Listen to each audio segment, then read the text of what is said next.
On the forging floor, heat, steam, and oil mist make extraction one of the toughest posts to staff and harder to keep staffed.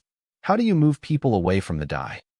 A standard industrial robot dropped beside a forging press is dead within 6 months. Steam and oil mist reach the electrics. The barrier here isn't the arm, it's the protection rating. This cell uses an IP67 rated industrial robot with a fully sealed body and positive pressure protection, holding out heat, steam, and oil mist over the long run without ingress or buildup. Extraction uses a compliant float gripper. It absorbs small misalignment so it seats in the die without jamming or scuffing the casting.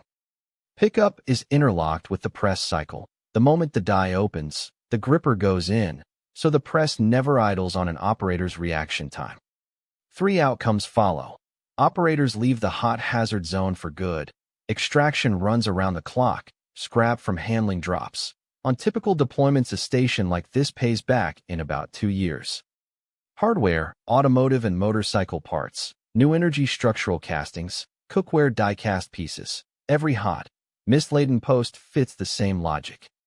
Forging extraction is no longer the hardest post to staff. It's a standard process an IP67 robot runs continuously. This is EVST. We turn hot hazard posts into unattended standard lines.